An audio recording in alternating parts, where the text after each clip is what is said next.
What's up, guys? Undad's back here again with another Shadowlands beta video for you. This week's build does not have Mythic Plus included, so because of that, I've been doing a lot of Torghast. So this video is just going to explain, like, how the hell do you get to Torghast? What do you do when you get there? What seems to be the point of it?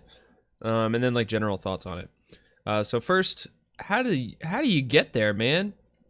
Now, you'll have quests when you hit 60 that kind of guide you along the way, but in case you're randomly lost or something, I'll show you how you get there. You got to go to the Maw, and in order to go to the Maw, you take a little teleporter pad and Ouroboros, you go upstairs. This is where all the flight paths are, so you'll be like familiar with being up here.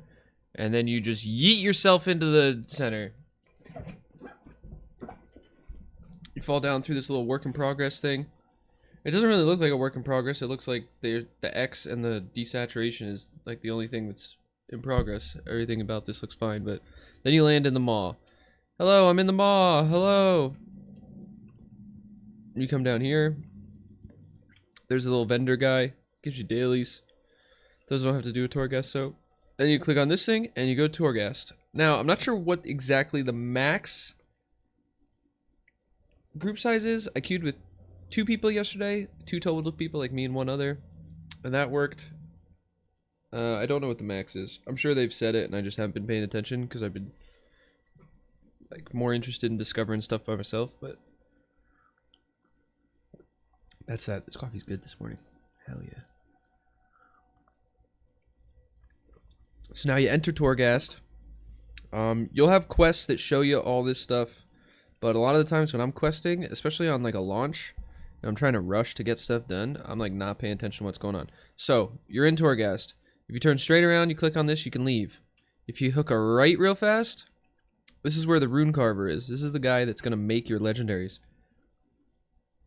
or where you're going to make your legendaries. So you talk to this man's. I can't do it right now. I don't have any of the recipes. Like, I don't know how to make legendaries yet. You can see this currency, Soul Ash. This is what you get from doing Torghast, and you'll get a bunch of this while you're doing the intro Torghast, which I'll explain in a second. Previously, in the previous build, legendaries cost 100 Soul Ash to craft, and then you needed the base item, you needed the recipe, and then 2 inscription materials that determine what stats are going to be on it. That's what fill these 4 slots, and then it cost 100 Soul Ash. But if that's the case, we don't know. It feels like legendaries are just not implemented in this build. Maybe they are, and no one has solved how to get them, but I get the vibe they're not implemented. Anyways, that's the rune carver. That's where you'll do that when you can make them, and go from there. So you can take that back. Now you're in the big Torghast thing. Now, anytime you see a dome, this is just something I want to mention because it took me way too long to figure out. Anytime you see a dome like this, they'll show up on some floors of Torghast as well. You can change your talents in here. Anywhere else in Torghast, you can't. So you can like do... You change stuff while you're there. Sick. Now, when you're doing the intro quest, the way it'll go is they'll send you into this door, then this door, then this door, and then these 6 doors. So these 6 doors are like the story-driven ones, and then the stuff on the right we'll talk about at the end. This is like for fun, Torghast. So once you complete these six things, which are each 6 floors. So you'll go in, I'll actually show you what 1 floor looks like, just so you know what I'm talking about. For anybody that's just like completely unfamiliar with Torghast entirely, I'll show you what 1 floor is. It'll be easier to explain the rest then after that. So you zone in, you see this guy, this gives you a secret power. There'll be class stuff, there'll also be generic stuff. Rogue currently is missing like basically everything cool. And we have this, which is pretty useless. This is okay. There's not a lot of cool shit that Rogue has. And this, oh shit, I'm outlaw. I do not want to be outlaw on these. This is a mistake. You'll see why. Outlaw just has no sustain. I don't have any leech gear or anything. But granted, these go up in difficulty, so this is like the easiest difficulty. Let me see if I can just stealth to the end. I guess I gotta turn my bell off to do that. But as you kill stuff in here, you'll see I'm gaining Phantasma. And then the Phantasma is used every few floors. It's usually the 3rd floor. There will be a vendor. and you can buy more anima powers from the vendor. himself. So I'll just show you what the end of a floor looks like if I can get to one real quick. There's often a lot of stealth seeing mobs, especially in the higher floors and the higher levels, but it looks like we're getting lucky here. And we can just run through. Now all these guys, there will be mobs that drop additional anima powers. You can see these big jars often have anima powers in them. I know that was fast, but I'm just so used to what the powers are that I just click stuff. And then you'll have dead ends too, so it's kind of a bit of a maze. When you're first starting out, you'll probably want to full clear these, even if you're on a class that can skip, just to get enough phantasma and anima powers to be able to effectively do the later floors. Because as you get higher in the floors, especially in the deeper layers, which I'll explain in a minute, the difficulty just ramps every time you go up a floor. There's typically a debuff. Now in this first layer there isn't, but there's a debuff that is like something negative, like in the fire wing, it's take 1% of your max health every 5 seconds, and that goes up with every floor you increase. So this is like our end boss of this floor. He's just a little mini boss. He's like an empowered version of one of the mobs you'll see. And then sometimes you'll get a unique ability, like this Bottled Enigma and Edge Lurker. They're blue, but these are just like, they will show up randomly. This is specifically from this mob, from what I can understand. Your leech is increased by 15%, but your shadow damage and healing is reduced by 75%. So I'm outlaw, I don't care about shadow damage. And now I have 15% leech, that's pretty sick. So then you just walk through the dude, and now you're at floor 2. And for these storied ones, floor 6 will be a boss, and that'll be done. So you just like pass through here. Floor 3 is usually a vendor, and floor 6 is a boss. And you can leave whenever you want. There'll be one of these at the beginning of each floor, and you just leave. You lose your progress when you leave, so you do want to have time to do a full blast through. So that's just when I say floors, this is what I talk about, because I'm going to mention layers in a bit, and layers are different from floors, so I want to make that distinction. So we'll go back into Torghast. And the first time you did it, when you're on the first layer, which effectively, whenever you hear the word layer, just imagine the word is difficulty, because that's essentially what it means. The mobs will just be scaled higher. So the starting point of the difficulty will be higher, the deeper layer or the higher layer you go. And then as you go up the floors within that layer, the difficulty will also increase. So what we did just there is what you'll see when you go into your first one, when you're just on layer 1. Let's go into the fractured chambers. But then once you complete layer 1, this pillar will now be in the front. This is your wayfinder. This is how you jump between layers. So you can see this, I did this previously. Layer 1, after you do 1, that unlocks 2, doing 2 unlocks 3, doing 3 unlocks 4, doing 5 unlocks 6, blah, blah, blah. And then because I've done layer 8 in another wing, I have layer 8 unlocked. So there were 2 different wings unlocked yesterday. I did layer 8 of those. It was, let's see, Mort Regar layer 8 we have done, and Skuldus Hall layer 8. So we did those yesterday, and because of that, we now have layer 8 unlocked. And you can see there's little rewards showing for each one when you complete. I believe these are going to be weekly. So this one next is 4 soul ash. This will be 7 total, which is just, say I was to do this and get 4. This would then be 3. This is, they come or stack on each other basically. And this is 10. So what this is doing is this is giving me the reward for level 8, which is 3 soul ash. The reward for 7, which is 3 soul ash. And the reward for 6, which is 4 soul ash. And I'm getting 10 total.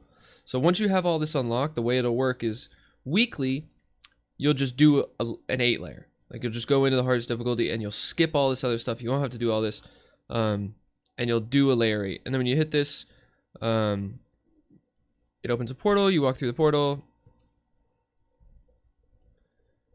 And see this mob, Disciple, 3.5 KHP? Let's see what a Disciple on this floor looks like.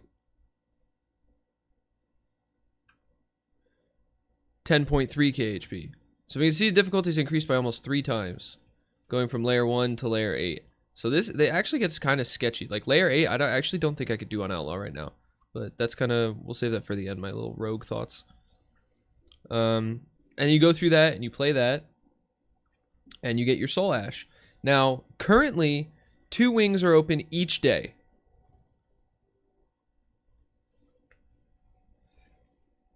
Which would mean that 2 days out of the week, like each wing could be done one of 2 random ass days each week. And then the 7th day, just 2 other random ones will be open. Like two of the 6 wings you'll get 3 shots at. I don't know if this is the way they intend this system to exist. I hope that it's not. Because any system that just like punishes you for not being able to get on to do your dailies that day and sets you behind on something as impactful as the currency used to create your legendaries just feels like a misstep. So I'm hoping that either the rewards are tied. So like say I do layer 5 of Cold Heart and then I go into Fracture Chambers because it's open a different day. I'll already have had the rewards from layer 5 or something. Like I hope that it's shared across wings. So that way, if there's a wing you don't like or there's a wing you do like, you can just wait until the wing you do like shows up, and then that's when you do your weekly. I think that would be the best way of them implementing this. Because if it does turn out that I have to do a layer 8 in all 6 wings, because each layer 8, they take a while, because you have to take your time in layer 8, at least with the current gear that we have. I mean, like, this is Heroic Dungeons drop 170, so my gear is basically Heroic Dungeon gear. I have a bunch of Mythic Dungeon gear. My weapon's still pretty garbage, and a lot of just like questing blues still. But layer 8 is pretty difficult. It probably takes like 30 minutes to an hour to get all 6 floors of layer 8 done.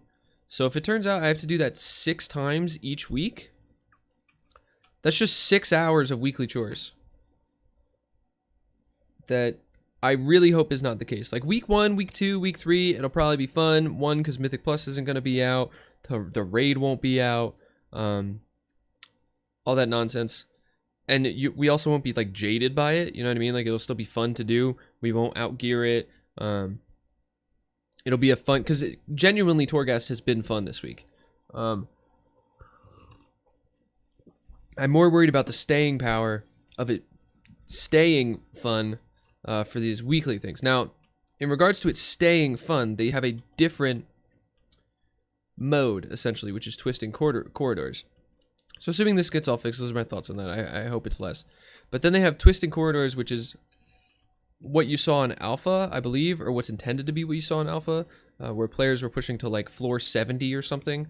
It was effectively infinite. And the idea behind this is it also has layers, so it also has increasing difficulty. This Soul Ash is not actually a reward. So I don't know what the actual reward they intend to be or what they show here. From what I understand, they want this to be more cosmetics and just like for fun stuff. You get little toys and transmogs and different things like that from twisting corridors, and this not being required by you weekly, similar to how the Mage Tower, we got our artifact appearances. But it also has an increasing difficulty, which we assume will increase the rewards.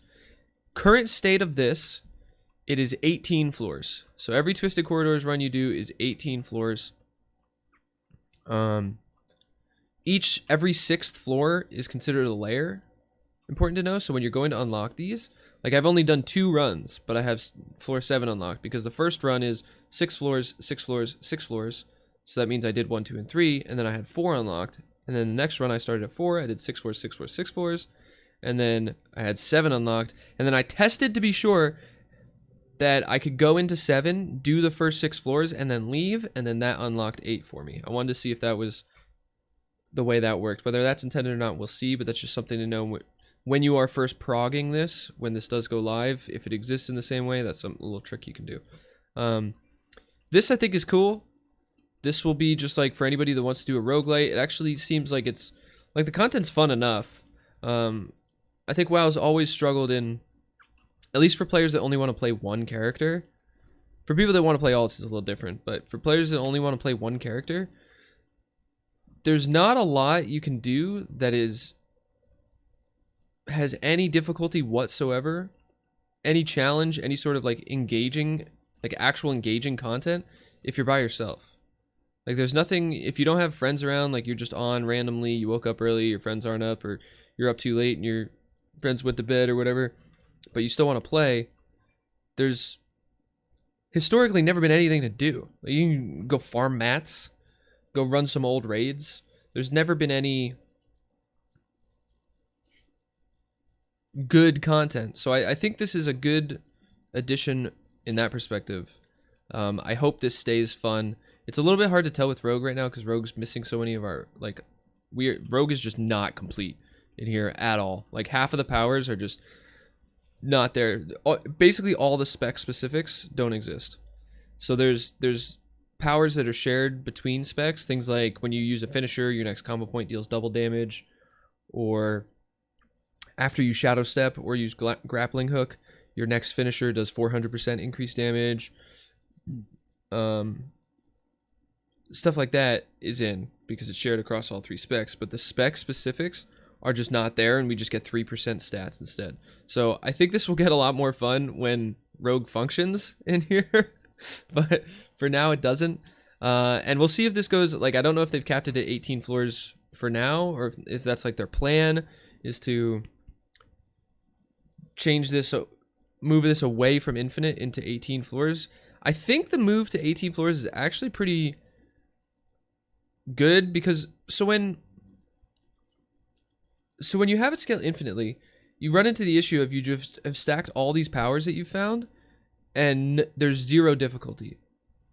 Now the way to fix that is to obviously scale the difficulty extremely hard. But then you run into the issue of, because the powers you find are RNG, and some powers are like relatively useless, and other powers are completely game breaking and make your character insanely strong, you could hit somewhere like on the bell curve of them scaling. Because it would have to be a ramp scaling. Like it would just start scaling harder and harder and harder with each floor. Because the compounding effects of all your new abilities is making it scale, your character is scaling harder. But you could just like low roll on powers and then get to a floor that you just like can't do. So I think by them toning it down to 18 floors, so basically just like a triple run, instead of infinitely scaling, allows them to kind of tune the run in a way that even when your character gets OP, it'll still feel kind of difficult. Like you'll still feel like you could die, even if you probably won't. You'll still feel like, man, I could die here. I have to think about what I'm doing. I'm just like not mindlessly running through this and just slamming whatever button I want. Which I think that's healthy for it. I think the idea of the infinitely a bazillion floors going all the way up to 70 is good, but I think from a lot of the videos people saw from Alpha, you saw like you got to the end and you just like the boss on the 72nd floor you would just one shot. And it's like, wow, man, I've been in here for 3 hours and I just got to the last boss and I one shot him. Is that cool? I don't know. Maybe it is cool. Who knows? This could change. Currently I really like this. My only issue is I don't want to have to do 6 runs a week. That is not, I don't want to do that. Right now it's cool. I'm like excited to see like the different zones because the mobs that are in each wing are different and the layout's different and some of the abilities that you get are different because it's based on like a lot of the anima powers. There's the generic ones at least are based on the mob that you killed. So for right now, it's cool because it's new and I'm on beta and I'm not like in a rush to prog my character. I just hope it's something they take into account because visions were cool until you had to do infinite of them to get your sockets.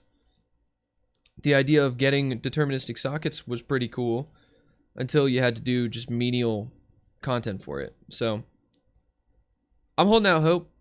I feel really positive about Torghast right now. I think that these are not issues that are just gonna go under the radar. I think Blizzard's pretty aware. I hope they're pretty aware. I think everybody hates visions at this point, but everybody also liked visions early on. So I hope they don't make the same mistake. I'm really excited. I'll probably do more of these wings today on stream, so if you are interested, this will be a few hours from now from this upload going up. And you want to see what this looks like as I'm going through these. I play them as subtlety. I don't know why I'm an outlaw right now. I think it was like skinning or something last night. running around as outlaw. But I play him as subtlety simply for the sustain. Soothing darkness from subtlety is too good. So yeah, you can check me out, twitch.tv/undadtv, if you're interested in that. If you liked the video, you thought it was helpful, please like it. Please subscribe to the channel. Helps me out. Helps the channel out. And I'll see you. There might not be a video tomorrow. I think I'm gonna wait till Wednesday, see what the new build is on beta, and then get something up on Wednesday. So keep an eye out for that, and I will see you guys. Peace.